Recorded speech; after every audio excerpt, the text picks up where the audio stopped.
Good afternoon, everybody. Christine Barconi here in the NBC4i Streaming Center. And as you can tell by the title of this video, we have a really special guest here with us right now, Mercedes Martinez. She's joining us from Las Vegas. We really appreciate it. She actually, you work on the radio as well as at our sister station, KLAS, in Las Vegas as well.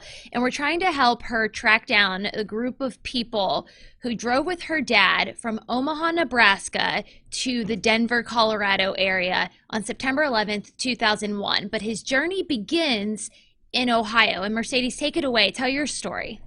Well, my dad was actually doing some business, working on a huge project. He was in Ohio a lot, and he was doing some work in the Toledo and Defiance area. And so he got on a plane on September 11th, 2001, just like a lot of people did that day. And my mom and I are still trying to determine which airport he flew out of, and we're pretty sure it was the Columbus airport. And they took off, and while they were in the air, the pilot came on and said that there's been a breach of national security and every plane in the air had to be grounded. So instead of making it to Denver, they had to stop at the closest airport to them, and that was in Omaha, Nebraska. And that is kind of where the story begins. They all started out in Ohio together, and they all ended up stranded in Omaha. And so I was reading some of your tweets. So we found each other because your tweets, a thread of tweets, has really since gone viral. People trying to help you out with this amazing story. Your dad, while they were still in the air, was able to use his cell phone and get a hold of. Can you imagine also doing all of this without Google? It's crazy to think of, and how he was such a forward thinker. I know the first thing I would be thinking is panic. Calling my family, what do I do? Oh my gosh, how am I going to get home?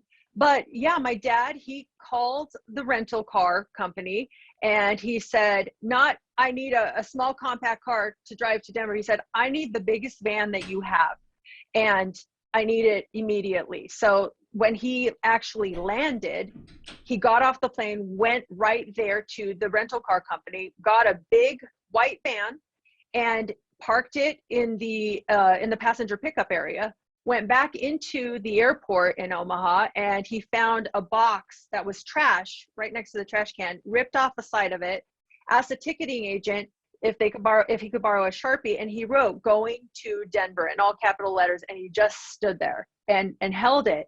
People started walking by, noticing it. You're going to Denver? I'm going to Denver. And he's like, get in. I've got 7 seats in my van, and we'll all drive back to Denver together. And so I really am looking to find any of those 7 people. My dad passed away in 2016 from brain cancer, and he would tell us the story, and he told us how a lot of those people kept in touch with him for a lot of years. And then just as time goes on and life goes on, you kind of lose touch. But I really want to hear about that ride. I really want to know about those people, because I remember my dad telling me that he loved hearing their family stories, and that was the one thing they all had in common, is they just all wanted to get home to their families.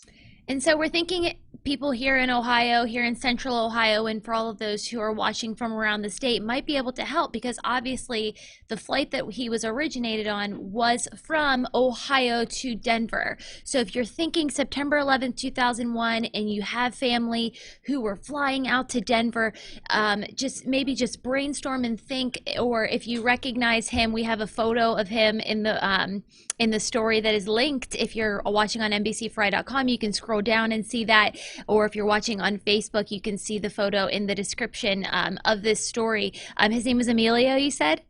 Emilio Martinez. And yeah, if maybe you've heard through friends of what they experienced on September 11th, and maybe someone mentioned, oh yeah, I was stranded in Omaha, I was trying to get to Denver, and a man was holding a sign and I jumped in a car with him. If maybe you heard that story, and if you did, please reach out to me. My Twitter handle is @MercedesLV, like Las Vegas. And I just would really love to hear your story. And if something were to happen where we could bring back these 7 strangers together 7 years later and see what life has thrown their way, I think it would mean a lot. And it would make my father so happy to see that they're all doing well and where they are in life. And it's really something I want to find. Now, Mercedes, I know you don't have much time, but just one more thing.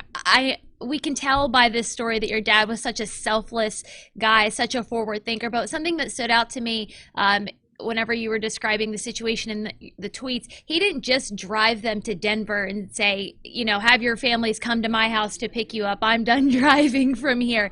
He took them, all 7 of them, door to door to door and dropped them off for their families.